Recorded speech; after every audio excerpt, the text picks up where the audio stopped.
So we were looking for this to reach up into it yesterday live. We watched that occur and then reached into consequent encroachment. And then as it hit the top end of the fair value gap, I mentioned that it could probably reach up into that 15-minute fair value gap.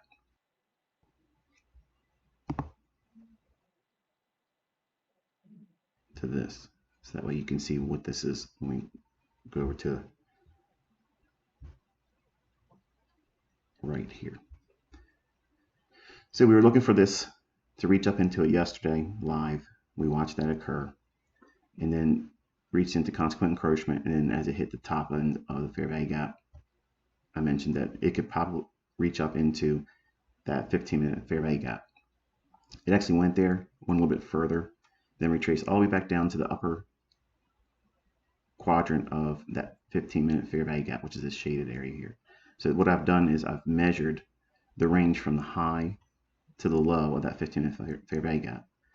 You're familiar with the low and the high, and in the middle is consequent encroachment, because any gap or inefficiency, that midpoint is going to be highly sensitive. But if you're bullish, you want to see it not return back to, okay, and this is for your notes, just like when you see me talk about how I want to see the fair value gap not filled in.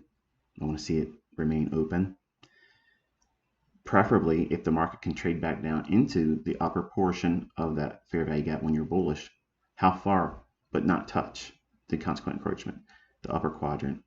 You can see it hits it here, and then rallies through. And we're going to take a closer look at that with the last hour of trading, because I mentioned that that would possibly be a draw on liquidity here for the PM session, using like the last hour of trading.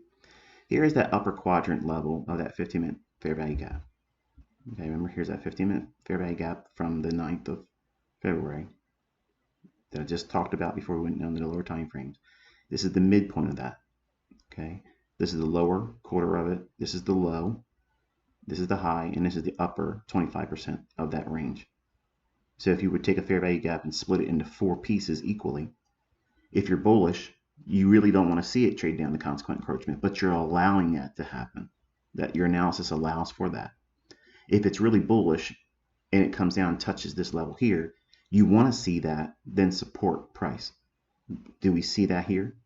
And it rallies away? Yes, we do. This high here comes in at 41.37.5. That candle, when it touches it just like that, you're watching to see is the next time it trades one tick right above that price, you now have a bullish market structure shift for the last final hour of trading. We get that right there. When this candle pierced this high here, looking back, we have this, which is what? Volume imbalance. Then we have a fair value gap right there. Do we want to see it trade back down inside this fair value gap once it's left it? Because we hit this one here. Why would we want to see it come back down and touch it? Because it's already done so here. Would it indicate that it's extremely bullish if it went back down there again? No. So we want to use a array, a specific element in price action that we would be more sensitive to see buying occur. Not that the buying is occurring here to send it higher, it's just that it's repricing back down to this candle's close. And the difference between that and the candle's opening next is 41.35 1/4. So we're only talking about 1/4, 1 tick in difference in terms of price.